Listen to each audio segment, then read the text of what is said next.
بسم الله الرحمن الرحيم إن الحمد لله نحمده ونستعينه ونستغفره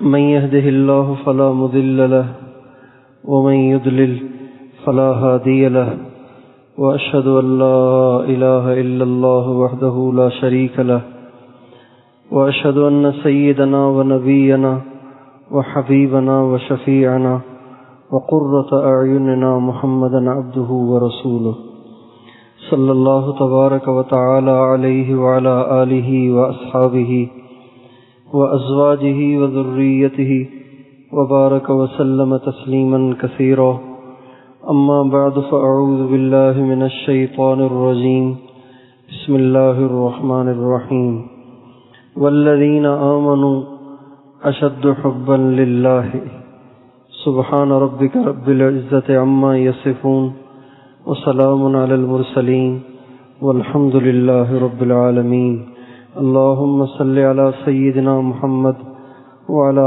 آل سيدنا محمد وبارك وسلم۔ میرے محترم بھائی اور دوستو، اللہ تعالیٰ نے اپنے دین میں بڑی طاقت رکھی ہے۔ اللہ کا دیا ہوا دین بڑا طاقتور ہے اور اتنا طاقتور ہے کہ دنیا کی ساری طاقتیں اس کے سامنے بے بس ہیں، کمزور ہیں، اس کے سامنے مغلوب ہیں۔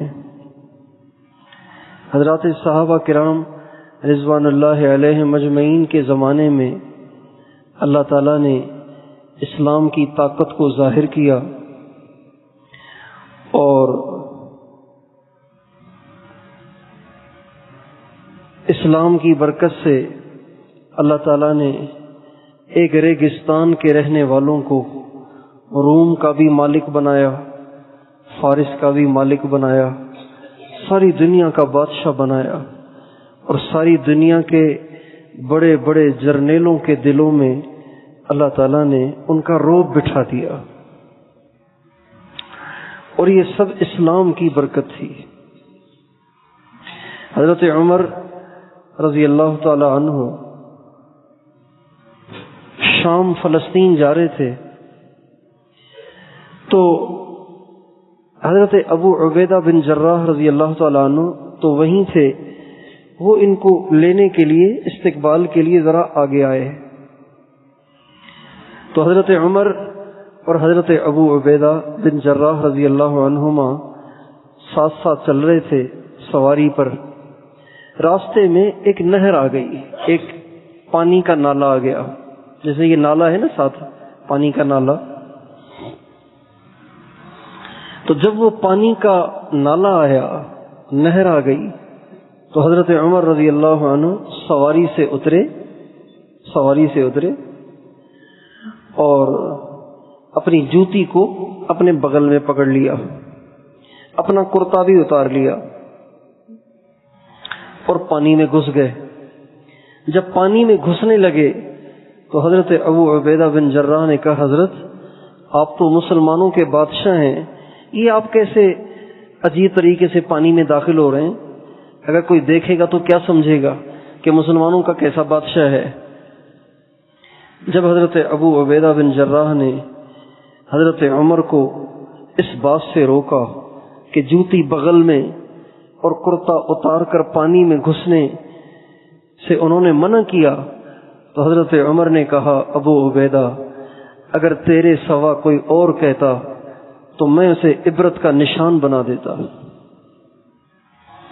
میں مار مار کے اسے عبرت کا نشان بنا دیتا۔ پھر فرمایا، ہم وہ لوگ نہیں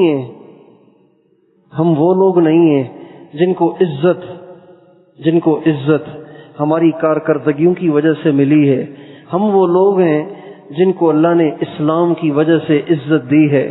اگر ہم اسلام کو چھوڑ کر کسی اور طریقے سے عزت حاصل کریں گے، اللہ ہمیں ذلیل کر دیں گے۔ اللہ تعالیٰ نے اسلام میں عزت رکھی ہے، اسلام میں رعب رکھا ہے، اسلام میں دبدبا رکھا ہے، اسلام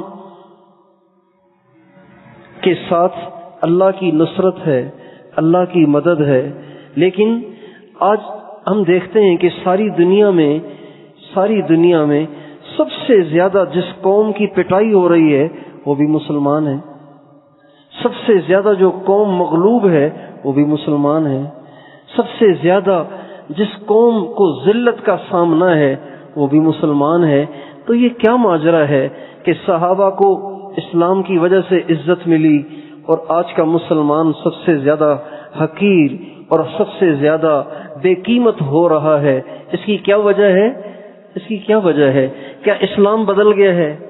کیا اسلام میں جو تاثیر تھی، اسلام میں جو عزت تھی اور اسلام میں جو فتح تھی اور اسلام میں جو غلبہ تھا، کیا اس زمانے کے ساتھ مخصوص تھا؟ آج نہیں ہے۔ اس کی کیا وجہ ہے؟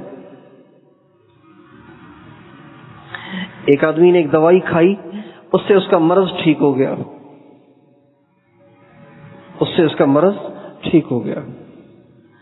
دوسرے نے کھائی، اس کو کچھ بھی نہیں ہوا، تو اس نے پوچھا کہ بھائی آپ نے یہی دوائی کھائی تھی، آپ بالکل ٹھیک ہو گئے، میں نے یہ دوائی کھائی، مجھے کچھ بھی فائدہ نہیں ہوا، کیا وجہ ہے؟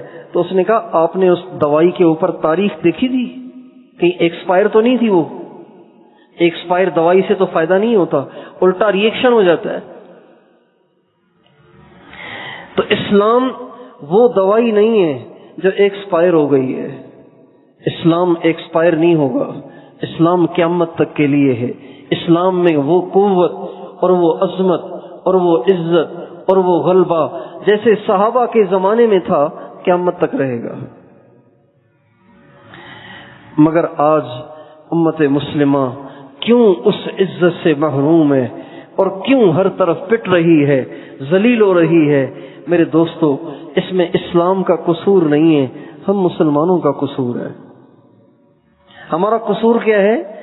ہمارا قصور یہ ہے کہ ہمارے پاس اسلام کی تصویر تو ہے، اسلام کی حقیقت نہیں ہے۔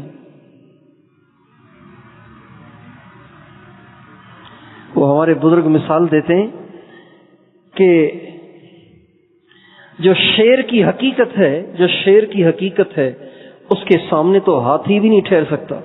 ہاتھی اتنا بڑا ہے لیکن شیر کے سامنے نہیں ٹھہر سکتا۔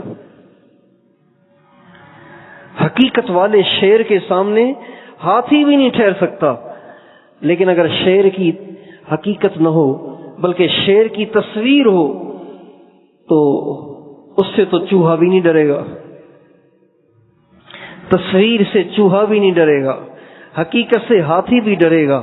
آج امت مسلمہ کے پاس اسلام تو ہے لیکن اسلام کی حقیقت نہیں ہے، اسلام کی تصویر ہے۔ نماز ہے لیکن نماز کی تصویر ہے، داڑھی ہے لیکن داڑھی کی تصویر ہے، قرآن ہے لیکن قرآن کے نقوش ہیں۔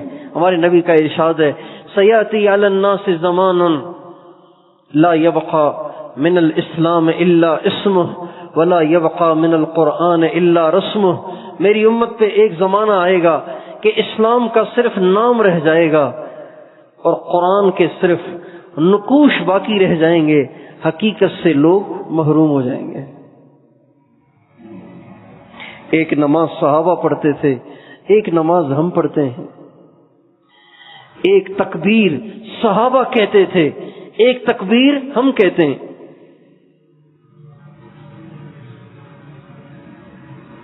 ایک دفعہ ایک قلعہ فتح نہیں ہو رہا تھا، حضرات صحابہ کرام نے ایک قلعے کا محاصرہ کر رکھا تھا، وہ فتح نہیں ہو رہا تھا، اس لیے کہ لوگ قلعے کے اندر چھپ گئے تھے۔ اب بم تو ہے نہیں کہ پھینک دیں اور قلعے کے اندر لوگوں کو ہلاک کر دیں۔ تیر ہیں، تلواریں ہیں، وہ باہر نکلیں گے تو تیر لگے گا، باہر نکلیں گے تو تلوار لگے گی، وہ تو اندر بیٹھے ہوئے ہیں۔ کیا کریں؟ کئی دن گزر گئے، حضرات صحابہ کرام سوچتے رہے کیا کریں، یہ قلعہ کیسے فتح ہو۔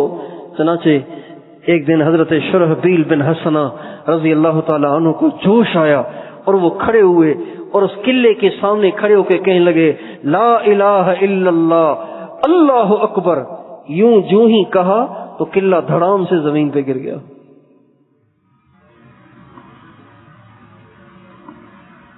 تکبیر ہم بھی پڑھتے ہیں، تکبیر وہ بھی پڑھتے تھے، نماز ہم بھی پڑھتے ہیں، نماز وہ بھی پڑھتے تھے، دعائیں ہم بھی کرتے ہیں اور دعائیں وہ بھی مانگتے تھے۔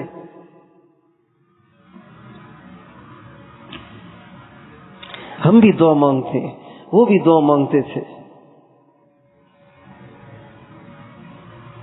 حضرات صحابہ کرام کی کیا دعائیں تھیں، اللہ اکبر۔ جو اللہ سے مانگتے تھے وہ اللہ سے لے لیا کرتے تھے۔ ہمارے نبی کے زمانے میں ایک عورت آئی اسلام سیکھنے کے لیے، اپنے ساتھ ایک بیٹا بھی لے کر آئی۔ اس پوری قوم کے اندر کوئی مسلمان نہیں تھا سوائے اس عورت کے۔ وہ عورت مسلمان ہونے آئی، اسلام سیکھنے کے لیے آئی۔ اللہ کی شان دیکھیں، اس عورت کے لڑکے کا انتقال ہو گیا، اس کے بیٹے کا انتقال ہو گیا۔ جب اس کے بیٹے کا انتقال ہوا تو وہ صحابہ کرام نے اس کو غسل دیا، کفن پہنایا، لیکن اس کی والدہ کو بتایا نہیں، اس کی والدہ کو نہیں بتایا۔ نبی کریم صلی اللہ علیہ وسلم کو بتایا گیا، یا رسول اللہ وہ جو لڑکا آیا تھا اپنی ماں کے ساتھ اس کا انتقال ہو گیا، اس کا جنازہ تیار ہے، آپ جنازہ پڑھائیے۔ آپ نے فرمایا تم نے اس کی ماں کو بتایا؟ کہ نہیں، اس کی ماں کو تو نہیں بتایا۔ فرمایا اس کی ماں کو تو بتاؤ۔ چنانچہ صحابہ نے اس کی ماں کو بتایا۔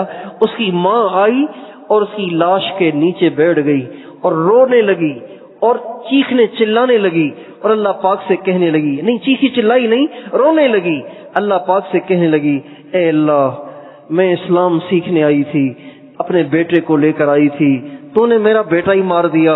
اے اللہ اگر میں اکیلی قوم میں واپس گئی تو قوم مجھے نہیں تانے دے گی، تجھے تانے دے گی، تیرے دین کو تانے دے گی۔ اے اللہ میرے اس بیٹے کو قیامت کے دن بھی تو زندہ کرے گا، اے اللہ میرے بیٹے کو آج زندہ فرما۔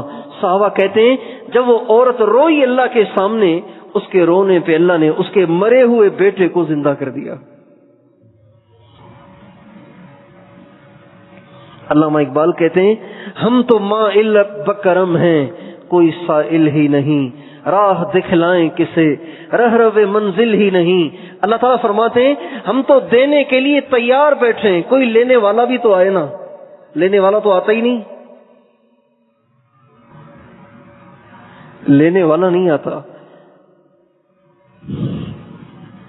کوئی سائل ہی نہیں، سائل نہیں آتے، آرڈر دینے والے آتے ہیں۔ ہم اللہ کو آرڈر کرتے ہیں، یا اللہ یہ بھی کر دے، یہ بھی کر دے، یہ بھی کر دے، یہ بھی کر دے۔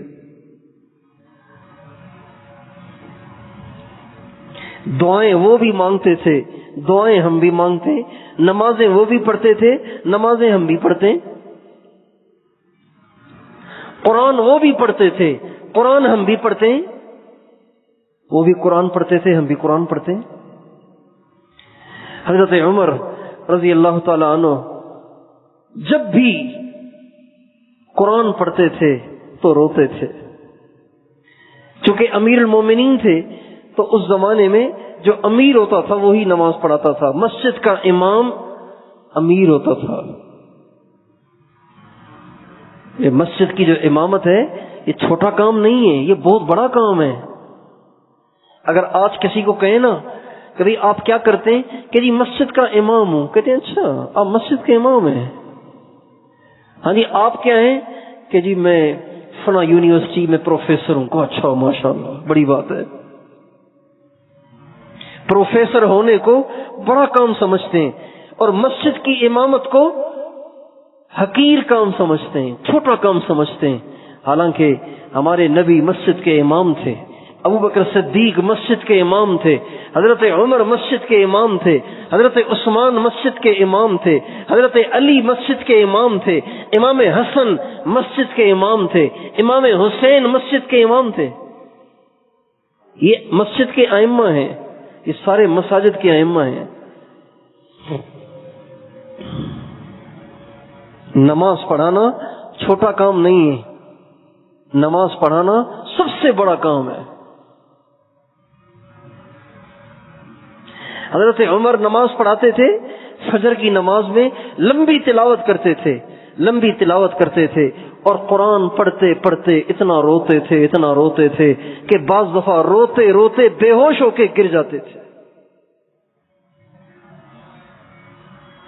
ایک دفعہ قرآن پڑھ رہے تھے، طٰہٰ ما انزلنا علیک القرآن لتشقى الا تذکرۃ لمن یخشى تنزیلا ممن خلق الارض والسماوات العلی الرحمن علی العرش استوى له ما في السماوات وما في الارض وما بينهما وما تحت الثرى وَإِن تَجْهَرْ بِالْقَوْلِ فَإِنَّهُ يَعْلَمُ السِّرَّ وَأَخْفَى اللَّهُ لَا إِلَٰهَ إِلَّا هُوَ لَهُ الْأَسْمَاءُ الْحُسْنَى. یہ سورت پڑھ رہے ہیں، پڑھتے جب یہاں پہنچے اِنَّنِي أَنَا اللَّهُ لَا إِلَٰهَ إِلَّا أَنَا فَاعْبُدْنِي، جب یہاں پہنچے تو اتنا روئے کہ روتے بے ہوش ہو کے گر گئے.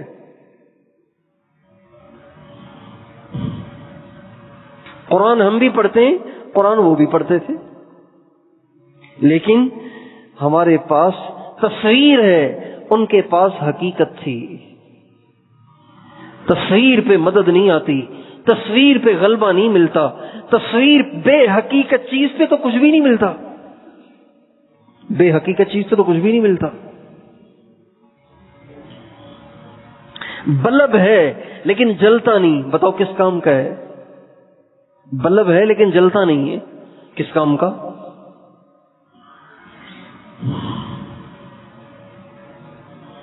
چینی ہے لیکن میٹھی نہیں ہے تو کس کام کی ہے؟ شہد ہے لیکن کڑوا ہے، کس کام کا؟ دودھ ہے لیکن پھٹ گیا ہے، کھٹا ہو گیا ہے، کسی کام کا نہیں ہے. اسلام تو ہے لیکن اسلام کی تصویر ہے، حقیقت نہیں ہے. اور اسلام میں جو حقیقت آتی ہے وہ باتوں سے نہیں، معلومات سے نہیں، تقریروں سے نہیں، واضح و نصیحت سے نہیں. اسلام میں حقیقت اللہ کی محبت سے آتی ہے. اللہ کی محبت، اللہ کے نبی کی محبت، عشق الہی اور عشق رسول، یہ وہ طاقت ہے، یہ وہ جوہر ہے، یہ وہ سرمایہ ہے. جب کسی کو حاصل ہو جائے تو اس کو اسلام کی حقیقت حاصل ہو جاتی ہے. حضرات صحابہ نماز پڑھتے تھے لیکن سر سے اتارنے کے لیے نہیں، اللہ کی محبت میں پڑھتے تھے.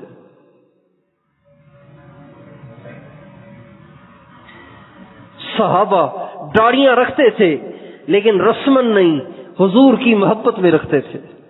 سنت پہ چلتے تھے لیکن رسمن نہیں بلکہ حضور کے عشق میں سنت پہ چلتے تھے. حضور کے عشق میں سنت پہ چلتے تھے. عبداللہ ابن عمر رضی اللہ تعالی عنہما حج پہ جا رہے تھے تو چلتے چلتے ایک جگہ راستے میں ایک دم سواری کو موڑ لیا اور موڑ کے پھر دوبارہ اپنے راستے پہ آ گئے. تو کسی نے کہا حضرت آپ ادھر چلے گئے پھر ادھر آ گئے، راستے میں تو کچھ بھی نہیں تھا، نہ کوئی درخت تھا، نہ کوئی ٹیلا تھا، نہ کوئی پتھر تھا، آپ نے سواری کو موڑ کیوں لیا؟ کہ میں نے نبی کے ساتھ حج کیا تھا اور میں یہاں سے گزرا تھا، اس زمانے میں یہاں پہ درخت تھا تو اللہ کے نبی درخت کی وجہ سے مڑ کے یہاں سے گھومے تھے، تو میں نے سوچا کہ جہاں حضور مڑے تھے میں بھی وہاں مڑ جاؤں، حالانکہ درخت نہیں ہے.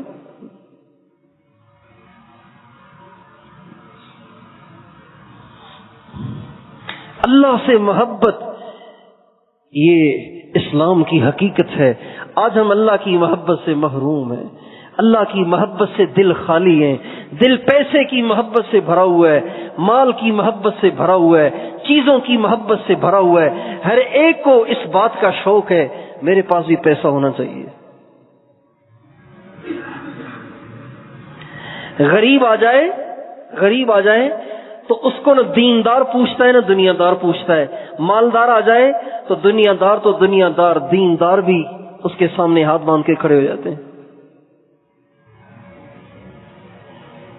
پیسے کی محبت اتنی دلوں میں اتر گئی ہے کہ اللہ کی محبت کے لیے دلوں میں جگہ ہی نہیں رہی.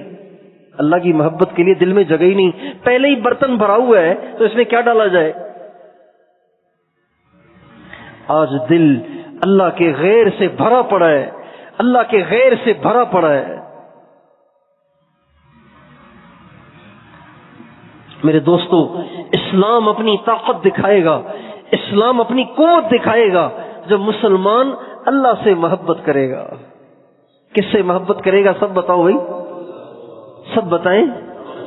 اللہ سے جب مسلمان محبت کرے گا، نماز اپنی طاقت دکھائے گی، قرآن اپنی طاقت دکھائے گا، تکبیر اپنی طاقت دکھائے گی، وضو اپنی طاقت دکھائے گا، دعا اپنی طاقت دکھائے گی۔ مغل خاندان کے ایک بادشاہ ہیں شاہ جہان، شاہ جہان اورنگزیب عالمگیر، ایک بہت بڑے اللہ والے بادشاہ گزرے ہیں، یہ ان کے والد صاحب ہیں۔ شاہ جہان بادشاہ تھے، جیسے عام بادشاہ ہوتے ہیں، مسلمان تھے لیکن بادشاہ تھے، بے دین تھے۔ تو یہ جو تھے نا، یہ ریشم پہنتے تھے، ریشم پہنتے تھے، جبکہ ریشم پہننا حرام ہے، ریشم پہننا حرام ہے۔ ہمارے نبی کا ارشاد ہے، جب میری امت ریشم پہنے گی، میری امت سونا پہنے، میری امت کے مرد سونا پہنیں گے، اللہ کا عذاب آئے گا، اللہ کا ان پہ عذاب آئے گا۔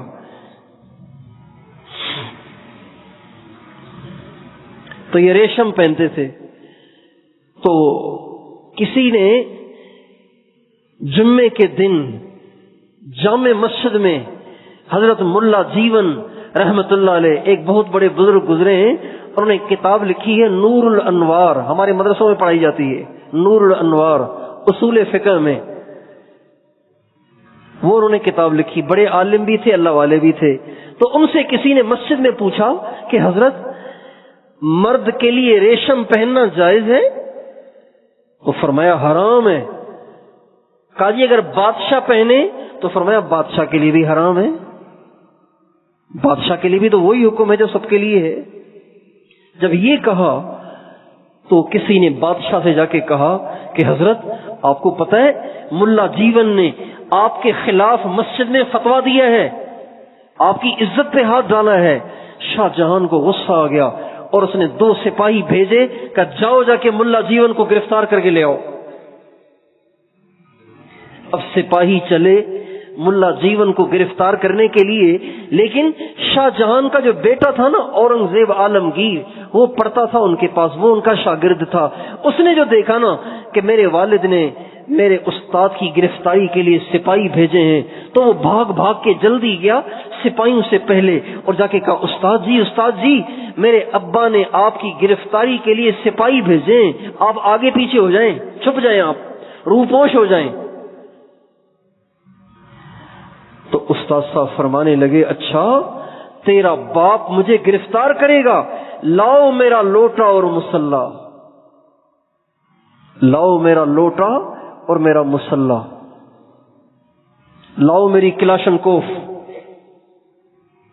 لاؤ میری تلوار تاکہ آنے والوں پہ حملہ کر دوں، لاؤ میرا لوٹا اور مسلح۔ چنانچہ لوٹا لایا گیا، مسلح لایا گیا، وضو کر کے مسلح پہ بیٹھ گئے اور اورنگزیب سے فرمانے لگے اب آ جائے تیرا باپ، اب ذرا آئے تیرا باپ۔ حدیث میں آتا ہے سلاح المؤمن الوضو، مومن کا ہتھیار وضو ہے۔ مومن کا ہتھیار کیا ہے؟ مومن کا ہتھیار کیا ہے؟ وضو ہے۔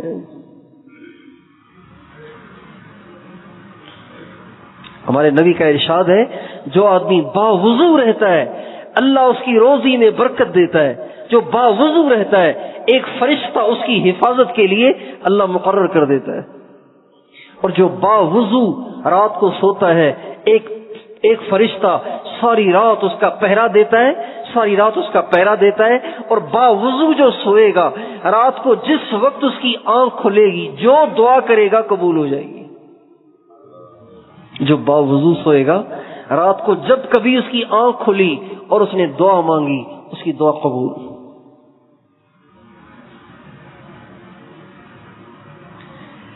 لاؤ میرا لوٹا اور مسلح، اور وضو کر کے مسلح پہ بیٹھ گئے اور فرمانے لگے اب آ جائے تیرا باپ۔ اب اورنگزیب عالمگیر نے جو دیکھا کہ اتنے بڑے بزرگ مصلی پہ بیٹھ گئے، اگر میرے باپ کے لیے ہاتھ اٹھا دیے تو میرے باپ کا تو بیڑا غرق ہو جائے گا۔ تو وہ بھاگے بھاگے گئے اپنے باپ کے پاس، ابو ابو کا کیا ہوا؟ کہا میرے استاد بیٹھے مصلی پہ وضو کر کے اور کہہ رہے اب آ جائے تیرا باپ۔ شاہ جہان کو جب پتا چلا تو ننگے سر اور ننگے پاؤں بھاگا بھاگا آیا اور آ کے قدموں میں گر گیا اور کہا حضرت مجھے معاف کر دیں، آئندہ میں گستاخی نہیں کروں گا۔ تو ملا جیون رحمت اللہ علیہ فرمانے لگے اگر آج میں مصلی پہ کھڑا ہو جاتا تو اللہ تعالی ہمیشہ کے لیے مغلوں کی حکومت کو ختم کر دیتے۔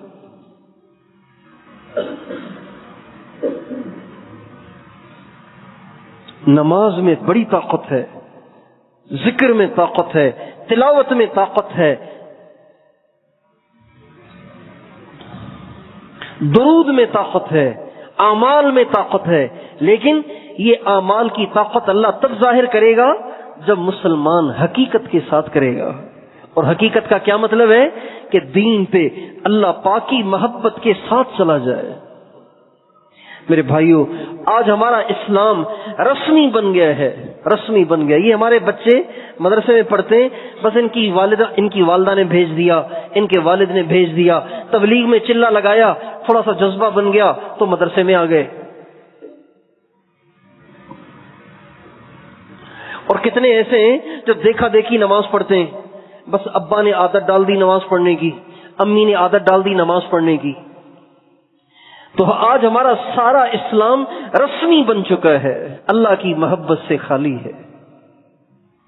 اللہ تعالیٰ ایمان والوں کی نشانی قرآن پاک میں بتاتے ہیں والذین آمنوا اشد حبا للہ، جو ایمان والے ہوتے ہیں وہ اللہ پاک سے شدید ترین محبت کرتے ہیں۔ ایمان والے اللہ پاک سے شدید ترین محبت کرتے ہیں۔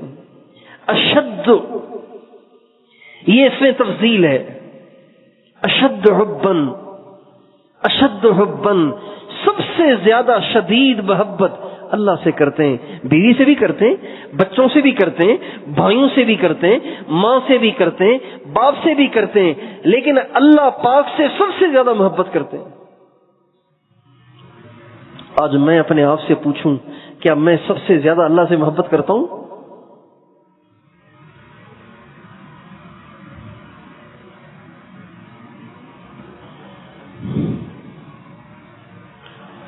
ایک طرف بیوی کا تقاضا، ایک طرف اللہ کا حکم، ایک طرف بچوں کا تقاضا، ایک طرف اللہ کا حکم، ایک طرف لوگوں کے تقاضے، ایک طرف اللہ کا حکم، ایک طرف لوگوں کے درمیان رسوائی اور ذلت، اور ایک طرف اللہ کا حکم۔ تو میں اپنے آپ سے پوچھوں کہ میں کس چیز کو ترجیح دیتا ہوں؟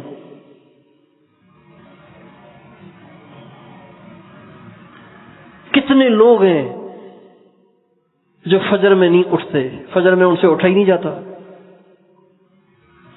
اور آج کل تو اس موبائل نے پکے پکے نمازیوں کو فجر کی نماز سے محروم کر رکھا ہے۔ موبائل نے پکے پکے نمازیوں کو فجر کی نماز سے محروم کر رکھا ہے۔ تہجد تو پتہ نہیں کوئی ہزاروں میں کوئی ایک پڑھتا ہے، فجر بھی نہیں پڑھتے۔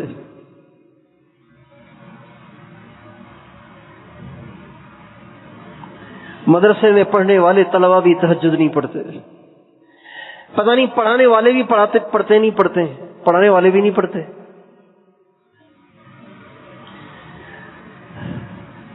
4 مہینے والے بھی نہیں پڑھتے، 7 مہینے والے بھی نہیں پڑھتے، نکلنے کے زمانے میں پڑھتے ہوں گے، گھر نہیں پڑھتے الا ماشاء اللہ۔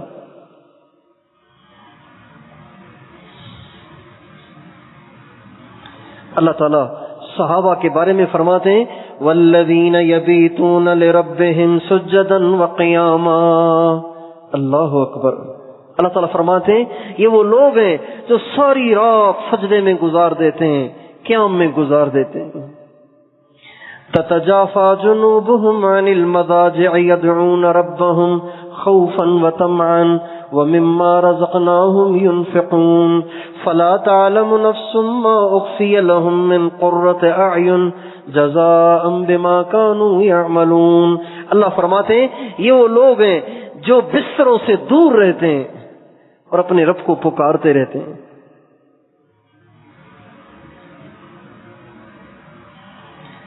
ہمیشہ یاد رکھیں جس کی نگاہیں ناپاک ہوں گی اس سے فجر میں اٹھنا بوجھ بن جائے گا. تہجد میں تو اس کو اٹھنے کی توفیق ہو ہی نہیں سکتی. جس کی نگاہیں ناپاک ہوں گی وہ کبھی تہجد نہیں پڑے گا. آنکھ کھل بھی جائے گی, اٹھ کے مصلی پہ نہیں کھڑا ہوا جائے گا, اور فجر اس کے لیے بوجھ بن جائے گی, مصیبت بن جائے گی. جس کی نگاہیں ناپاک ہوتی ہیں اس سے فجر میں نہیں اٹھا جاتا. میرے دوستو, اللہ پاک کی محبت یہ اسلام کی روح ہے, روح, یہ حقیقت ہے. اس کے بغیر اسلام زندہ لاش ہے. اللہ کی محبت کے بغیر دین ایک لاش ہے. اللہ کی محبت کے بغیر نماز ایک لاش ہے. اللہ کی محبت کے بغیر ہر نیکی کا کام لاش ہے, مردہ ہے, بے جان ہے.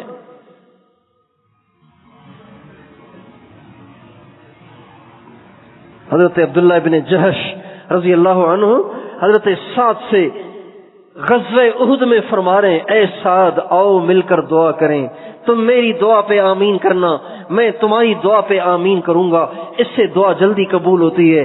حضرت سعد نے دعا کی, اے اللہ میدان جنگ میں جائیں گے اور تیرے نام پہ لڑیں گے, اے اللہ تو میرا کسی بڑے پہلوان سے مقابلہ کروانا, وہ مجھ پہ حملہ کرے میں اس پہ حملہ کروں اور آخر میں اسے تیرے نام پہ قتل کر دوں اور میں غازی بن جاؤں. حضرت سعد نے کہا آمین.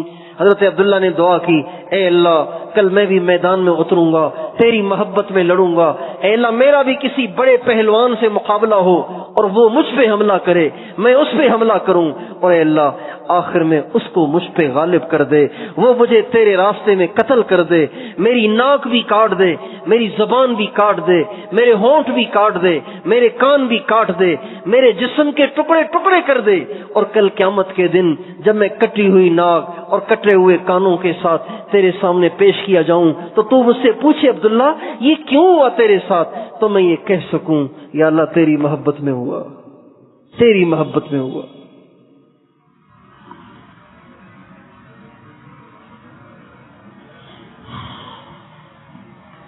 اسلام کی روح اللہ سے محبت ہے.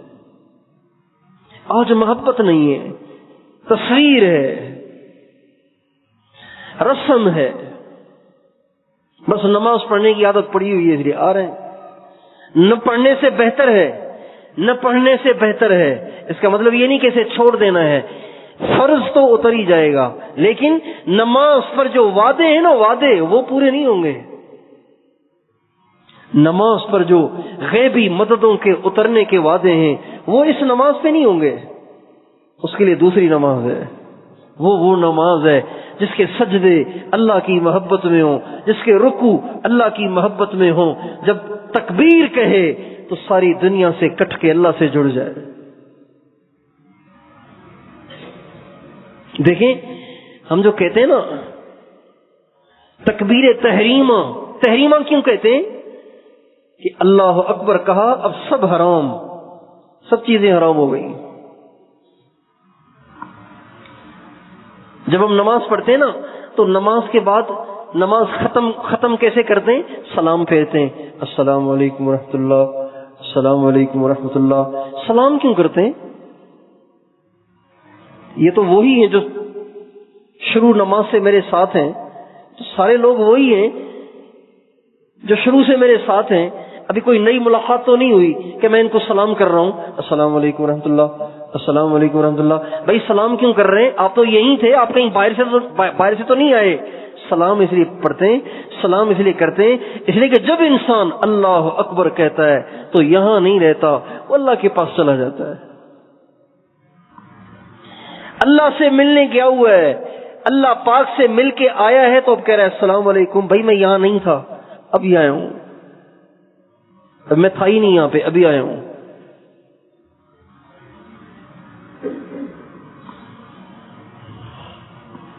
میرے بھائیوں، اللہ پاک سے محبت یہ دین کی روح ہے، اس کے بغیر دین مردہ ہے، اس کے بغیر دین بے اثر ہے۔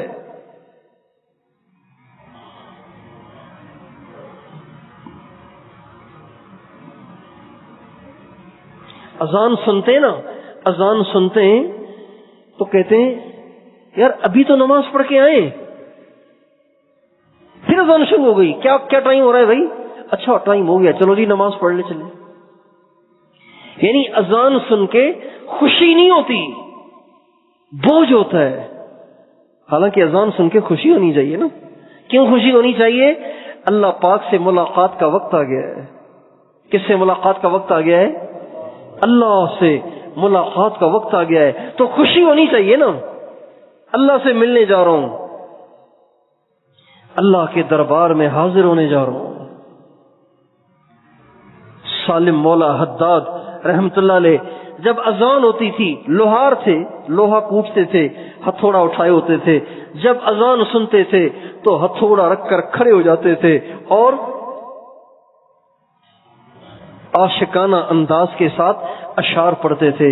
اذا ما دعا داعیکم قمت مسرعا مجیبا لمولا جل لیس له مثل، اے اللہ جب مؤذن پکارتا ہے تو میں بے قرار ہو کر تیرے گھر کی طرف چلتا ہوں۔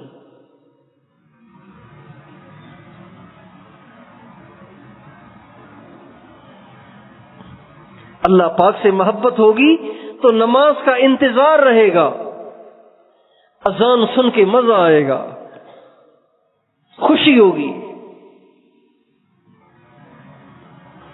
اللہ سے محبت ہوگی تو لمبے سجدے کرنے کو دل کرے گا، اللہ سے محبت ہوگی تو فجر میں اٹھنا آسان ہوگا، اللہ سے محبت ہوگی تو نگاہوں کو جھکانا آسان ہوگا، اللہ سے محبت ہوگی تو زبان پہ کنٹرول کرنا آسان ہوگا، اللہ سے محبت ہوگی تو دنیا کی ہر برائی کو چھوڑنا آسان ہے، سب چھوڑنا آسان ہے۔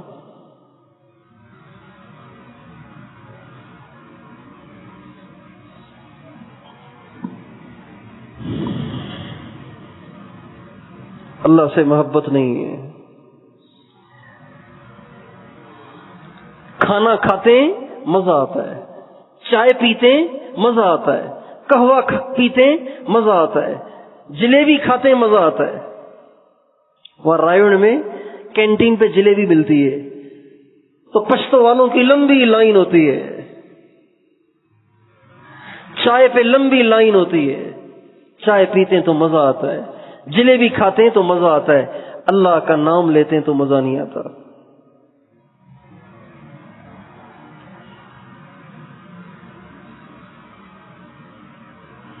اللہ کے نام میں جو مزہ ہے، خدائے پاک کی قسم دنیا کی کسی مٹھائی میں وہ مٹھاس نہیں ہے جو اللہ کے نام میں مٹھاس ہے۔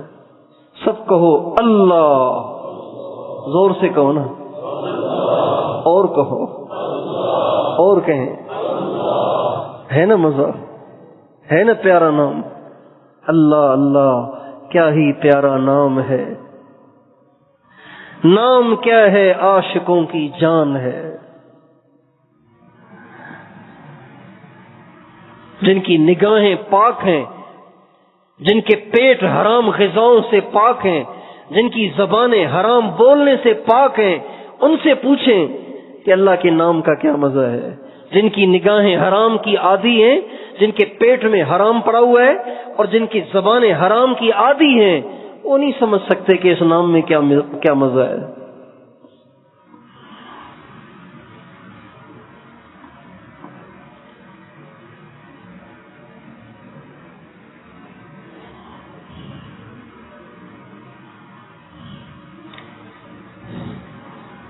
چرسی سے پوچھیں کہ چرس میں کیا مزہ ہے،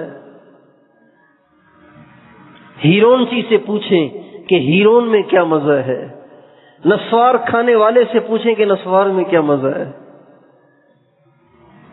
ہر ایک تو نہیں سمجھ سکتا نا اس کو۔ اللہ کے نام میں کیا مزہ ہے، یہ اللہ والوں سے پوچھیں کہ اللہ کے نام میں کیا مزہ ہے۔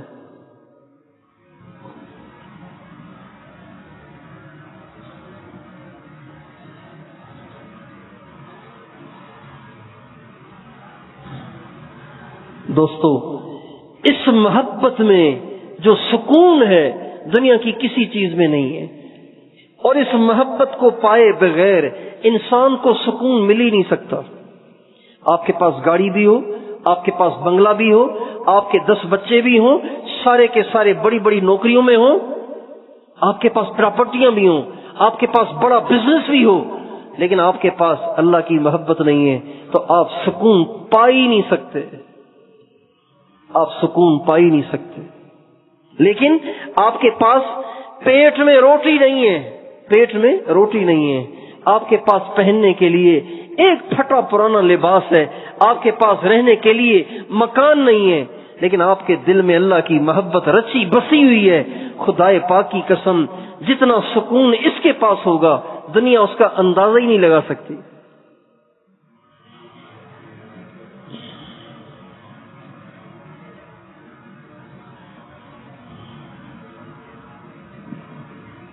آج لوگ کہتے ہیں سکون نہیں ہے، سکون نہیں ہے، سب کچھ ہے مگر سکون نہیں ہے۔ کیوں نہیں ہے؟ اس لیے کہ دل اللہ کا گھر ہے، اور دل میں اللہ کے گھر میں کسی اور کو بٹھایا ہوا ہے، تو کیسے سکون ہوگا؟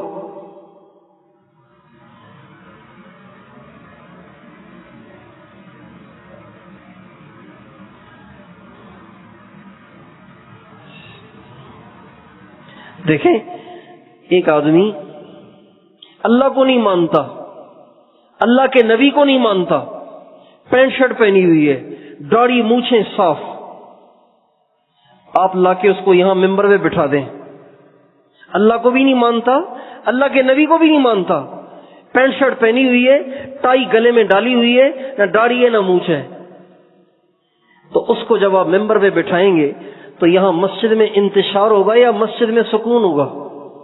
بتائیے کیا ہوگا؟ بھائی کس کو لا کے بٹھا دیا؟ یہ تو اللہ کو بھی نہیں مانتا،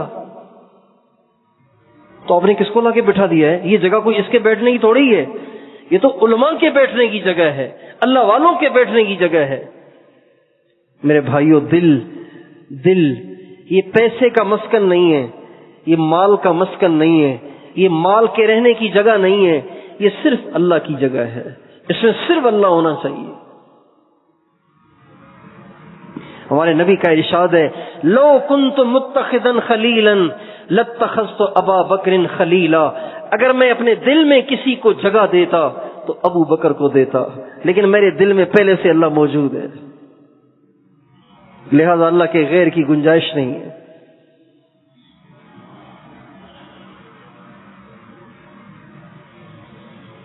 تو میں اور آپ یہ نیت کریں، اللہ سے محبت کریں گے انشاءاللہ۔ جس دن مسلمانوں کے اسلام میں حقیقت آ گئی، روح آ گئی، تو خدائے پاک کی قسم اللہ آج بھی ان مسلمانوں کے سامنے ساری دنیا کے کفر کو زیر کر دے گا، مغلوب کر دے گا، ذلیل کر دے گا، ان کا روب اور دبدبا ان کفار کے دلوں میں بٹھا دے گا، اگر مسلمانوں کے دلوں میں وہ روح پیدا ہو جائے، ان کے اسلام میں وہ روح پیدا ہو جائے۔ اور وہ روح کہاں سے آتی ہے؟ وہ کسی دکان سے نہیں ملتی، اللہ کی محبت کسی دکان سے نہیں ملتی، اللہ کی محبت کسی کارخانے میں نہیں بنتی، اللہ کی محبت کسی بازار میں نہیں ملتی، منڈی میں نہیں ملتی، اللہ کی محبت اللہ والوں کی صحبت سے ملتی ہے۔ اللہ کی محبت کہاں سے ملتی ہے بھائی؟ سب بتائیے، اللہ پاک کی محبت کہاں سے ملتی ہے؟ اللہ والوں کی صحبت سے ملتی ہے۔ اللہ کی محبت اللہ والوں کی صحبت سے ملتی ہے۔ میں آپ سے پوچھتا ہوں کہ حضور اکرم صلی اللہ علیہ وسلم کے صحابہ کو اللہ سے محبت تھی کہ نہیں تھی؟ کہاں سے ملی تھی؟ ہمارے نبی کی صحبت سے ملی تھی نا۔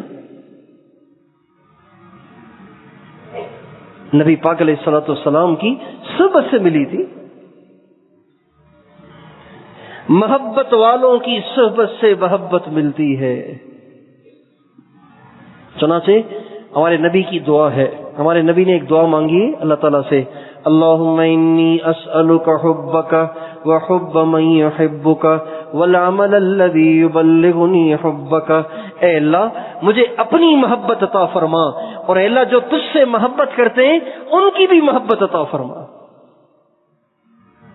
عجیب بات ہے نا، اللہ کی محبت کو بھی مانگا اور اللہ سے محبت کرنے والوں کی محبت کو بھی مانگا۔ اس سے پتہ چلتا ہے کہ اللہ سے محبت کرنے والوں کے بغیر اللہ کی محبت نہیں ملتی۔ تو میرے دوستو، میں اور آپ یہ نیت کریں کہ اللہ والوں کی صحبت اختیار کریں گے، اللہ والوں کی صحبت میں بیٹھیں گے اور ان سے اللہ کی محبت حاصل کریں گے۔ تیار ہیں انشاءاللہ؟ اور ساری دنیا کے سارے انسانوں کو اس پہ لانے کے لیے تبلیغ میں جائیں۔ اگر آپ چاہتے ہیں ساری دنیا میں اللہ کی محبت کی ہوا چل جائے تو اس کے لیے پھر تبلیغ میں جائیں، اللہ والوں سے اللہ کی محبت کو لیں اور تبلیغ میں جا کر ساری دنیا میں اس کو بانٹیں، تقسیم کریں، ساری دنیا کے انسانوں کو اس پہ آمادہ کریں۔ تیار ہیں انشاءاللہ؟ اللہ تعالی ہم سب کو اپنی سچی محبت عطا فرمائے۔ لا الہ الا انت سبحانک انی کنت من الظالمین، لا الہ الا انت سبحانک انی کنت من الظالمین۔ اللہم صلی علی سیدنا محمد وعلی آل سیدنا محمد وبارک وسلم۔ اے اللہ، اے اللہ، اے اللہ، ہم تیرے گنہگار، خطا کار، گناہوں میں ڈوبے ہوئے تیرے بندے تیرے سامنے حاضر ہیں۔ اے اللہ، دست بستہ تجھ سے اپنے گناہوں کی معافی چاہتے ہیں۔ اے مالک الملک، ہمارے گناہوں کو معاف فرما، ہماری خطاؤں سے درگزر فرما۔ اللہ، ہم نے تیری دی ہوئی زندگی تیری نافرمانی میں برباد کر دی۔ اے اللہ، دل میں تیرے غیر کو بٹھایا۔ اے اللہ، ہم نے اپنا دل گندا کر دیا تیرے غیر کی محبت سے۔ اے بادشاہوں کے بادشاہ، ہم اپنے گندے دل کو تیرے پاس لائے ہیں۔ اے اللہ، دھوبی کے گھاٹ پہ گندے کپڑے ہی جاتے ہیں۔ اے اللہ، ہم اپنے گندے دل کو تیرے پاس لائے ہیں۔ اے مالک الملک، ہمارے اس گندے دل کو اپنے غیر سے پاک کر دے۔ اے اللہ، اپنی محبت سے لبریز کر دے، مال کی محبت نکال دے، عہدے کی محبت نکال دے، بڑا بننے کا جذبہ نکال دے۔ اے اللہ، سارے گندے جذبات سے ہمارے دل کو پاک کر دے، اپنی محبت سے لبریز کر دے، اپنے محبوب کی محبت سے لبریز کر دے۔ اے اللہ، اے اللہ، تیرے غیر سے محبت کر کر کے اب تو ہم تھک گئے ہیں۔ اے اللہ، دل کی گندگی سے اب تو ہم عاجز آ گئے ہیں۔ اے مالک الملک، اپنے گندے دل کو تیرے سامنے پیش کرتے ہیں۔ اللہ، اپنے محبوب کے طفیل ہمارے دلوں کو پاک کر دے، ہمارے دلوں کو پاک کر دے، ہمارے دلوں کو پاک کر دے۔ اے اللہ، ہمیں ڈر لگتا ہے اگر یہی گندا دل لیے اگر ہم قبروں میں چلے گئے، تیرے سامنے پیش ہو گئے، اے اللہ کتنی شرمندگی ہوگی۔ اے اللہ، وہاں تو دل کے بھید کھول دیے جائیں گے۔ اے اللہ، وہاں کیا حشر ہوگا اگر یہ دل، اے اللہ، اگر اس دل کو چیر کر اس کے اندر سے تیرے غیر کی محبت کو نکالا گیا، اے اللہ کتنی رسوائی ہوگی۔ اے اللہ، اے مالک الملک، ہمارے دل کو اپنی محبت سے لبریز کر دے، اپنے محبوب کی محبت سے لبریز کر دے، دنیا کی محبت سے خالی کر دے، دنیا کی محبت سے پاک کر دے۔ اے اللہ، نگاہوں کو پاک فرما، نگاہوں کو پاک فرما، نگاہوں کو پاک فرما۔ ہماری نگاہیں آوارہ ہو گئی ہیں، اے اللہ، ہماری نگاہیں بدماش ہو گئی ہیں۔ اے اللہ، ہمارے دینداروں کی نگاہیں بھی اے اللہ بے قابو ہیں، ہزاروں نوجوان ہیں اے اللہ جو شکایت کرتے ہیں نگاہوں کی آوارگی کی۔ اے مالک الملک، ہمارے پاس کوئی منتر نہیں ہے کہ جس سے نگاہوں کو جھکا دیا جائے۔ اے بادشاہوں کے بادشاہ، تو ہر مسلمان کو اے اللہ تقوی کا وہ درجہ عطا فرما کہ نگاہوں کو جھکانا آسان ہو جائے، زبان کو جھکانا آسان ہو جائے۔ اپنی محبت عطا فرما، اپنی معرفت عطا فرما، تقوی کا نور عطا فرما، زبانوں کو پاک فرما، شرمگاہوں کو پاک فرما۔ اے اللہ، اپنی ذات کا یقین عطا فرما، اپنے محبوب کی سنت کی عظمت عطا فرما۔ اے اللہ، نمازوں کا خشوع خضوع عطا فرما۔ علم کی طلب عطا فرما، علم کا نور عطا فرما، اپنی ہر گھڑی یاد عطا فرما۔ اے اللہ ہمارے بال بال سے اپنے ذکر کو جاری فرما، اے اللہ اپنی یاد کو جاری فرما، بال بال سے ذکر کو جاری فرما، ہمارے روئے روئے کو منور فرما۔ اے اللہ اپنے نبی والے اخلاق میں سے ہمیں ذرہ عطا فرما، اخلاص کی دولت عطا فرما، امت کا غم عطا فرما، دین کا درد عطا فرما، اسلام کا بول بالا فرما، کفر کا منہ کالا فرما۔ اے اللہ جنہوں نے ہمارے نوجوانوں کو بے حیا بنا دیا، ہماری نوجوان بچیوں کو بے حیا بنا دیا، اے اللہ بے پرد بنا دیا، اے اللہ ان کو بھی ہدایت عطا فرما۔ اور اے اللہ جن کے مقدر میں ہدایت نہیں ہے، اے اللہ ایسے شریروں سے، ایسے خبیثوں سے اپنی دھرتی کو پاک فرما، اپنی دھرتی کو پاک فرما۔ ہماری نوجوان نسل ہمیں واپس کر دے، اے اللہ ہماری نوجوان نسل ہمیں واپس کر دے۔ اے اللہ اے اللہ اے اللہ یہ شمالی علاقوں والے، اے اللہ یہ پہاڑی علاقوں والے، یہ تو بڑے پردہ دار تھے، بڑے حیا دار تھے، لیکن انٹرنیٹ نے اے اللہ یہاں بھی عورتوں کے پردے اتار دیے، اے اللہ یہاں بھی نوجوانوں کو بدکاری میں مبتلا کر دیا، یہاں کی نوجوان نسل کی نگاہیں بھی اے اللہ بے قابو، شرم گاہیں بے قابو ہو گئیں۔ اے مالک الملک وہ تقوی، اے اللہ وہ تقوی جو تو نے صحابہ کو دیا اس کی ہوا چلا دے، اے اللہ ان پہاڑوں کو تقوی کے نور سے منور کر دے، اپنی محبت کے نور سے منور کر دے، یہاں کے بچوں بوڑھوں کو، جوانوں کو، مردوں کو، عورتوں کو، سب کو اپنا عاشق بنا دے، سب کو اپنا عاشق بنا دے۔ اے اللہ تیرے عشق کے سجدے، تیرے عشق کے قیام، تیرے عشق کے رکوع نصیب فرما، اے اللہ تیرے عشق کا ذکر عطا فرما۔ اے اللہ اے اللہ اے اللہ ہمارے بے نمازیوں کو پکا نمازی بنا دے، ہماری عورتوں کو پردہ دار بنا دے، ہماری عورتوں کو پردہ دار بنا دے، ہمارے بے حیاؤں کو حیا دار بنا دے، ہمارے نوجوانوں کو پرہیزگار بنا دے۔ اے اللہ ساری دنیا سے بے دینی کو ختم کر دے، اے اللہ دعوت کے کام کی حفاظت فرما، ساری دنیا میں جہاں جہاں رکاوٹیں ہیں اے اللہ اپنے کرم سے وہ رکاوٹیں دور فرما، ساری دنیا کے ویزے جماعتوں کے لیے کھول دے۔ اے اللہ مدارس دینیہ کی حفاظت فرما، پڑھنے پڑھانے والوں کو اپنے مقربین میں شامل فرما، تمام مدارس کی تمام ضروریات کا اپنے غیبی خزانوں سے تکفل فرما۔ اے اللہ اے اللہ اے اللہ جن خانقاہوں میں تیرا نام سکھایا جاتا ہے ان خانقاہوں کی حفاظت فرما۔ اے اللہ اس مدرسے کو بھی قبول فرما، اس مدرسے کو بھی قبول فرما، اس مدرسے کو بھی قبول فرما۔ اے اللہ ان کو وسعت عطا فرما، ان کو قبولیت عطا فرما، پڑھنے پڑھانے والوں کو قبول فرما۔ اے اللہ اس خانقاہ کی حفاظت فرما، اس خانقاہ کو قبول فرما، پورے علاقے میں اے اللہ تقوی کے نور کے پھیلنے کا اس خانقاہ کو ذریعہ بنا۔ اے اللہ پوری دنیا میں تقوی کی ہوا چلنے کا اس خانقاہ کو ذریعہ بنا۔ اے اللہ عمومی طور پر اے اللہ اس خانقاہ کی طرف رجوع پیدا فرما، رجوع پیدا فرما، رجوع پیدا فرما۔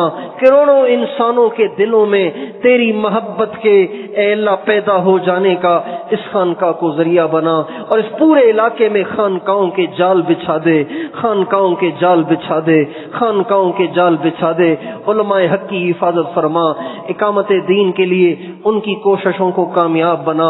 اے اللہ ہمارے اس پیارے ملک کی حفاظت فرما، اے اللہ اس کی سرحدات کی حفاظت فرما، سرحدوں پہ کھڑی ہوئی افواج کی حفاظت فرما، شر پسندوں کو ہدایت عطا فرما، جن کے مقدر میں ہدایت نہیں ہے اے اللہ ان کو دفع اور دور فرما، اس ملک کو امن کا گہوارہ بنا، اس کو اپنے پاؤں پہ کھڑا فرما، اس کے بحران ختم فرما، اے اللہ اس کے قرضے اتار دے، اے اللہ بیماروں کو صحت دے، مقروضوں کے قرضے اتار دے، بے اولادوں کو نیک صالح اولاد دے دے، جن کے بچے بچیوں کے رشتے نہیں ہو رہے ان کے خیر والے رشتے کرا دے، بے اولادوں کو نیک صالح اولاد دے دے، جن کی اولادیں بگڑ گئی ان کو نیک بنا، ماں باپ کی آنکھوں کی ٹھنڈک بنا، ہمارے بچوں کو قرآن پاک کا پکا حافظ بنا، عالم ربانی بنا، متقیوں کا امام بنا، دین کا دائی بنا، اے اللہ کروڑوں کی ہدایت کا ذریعہ بنا، ہماری قیامت تک کی نسلوں کے ایمان کی حفاظت فرما۔ اے اللہ اس پورے علاقے میں اے اللہ تقویٰ کی ہوا چلا دے۔ اے اللہ اس سارے مجمع نے آج توبہ کی ہے، اے اللہ اس سارے مجمع نے آج توبہ کی ہے، ان کی توبہ کو قبول فرما کر سب کو اپنا کامل ولی بنا دے۔ اللہ سب کو اپنا کامل ولی بنا دے، ان کے دلوں میں جو دکھ ہیں وہ دور فرما، ان کو جو مشکلات درپیش ہیں وہ دور فرما، ان کے دل میں جو جائز ارمان ہیں اے اللہ وہ پورے فرما، ان کو جو پریشانیاں درپیش ہیں وہ پریشانیاں دور فرما، ان میں سے کسی ایک کو بھی اپنے قرب سے محروم نہ فرما۔ اے اللہ بے قصور قیدیوں کو عافیت سے آزاد فرما، ہماری کوتاہیوں سے درگزر فرما۔ رب اغفر وارحم وانت خیر الراحمین۔ سبحان ربک رب العزت عما یصفون وسلام علی المرسلین والحمد للہ رب العالمین، وصلی اللہ تعالی علی حبیبہ سیدنا محمد وعلی آلہ واصحابہ وسلم تسلیما۔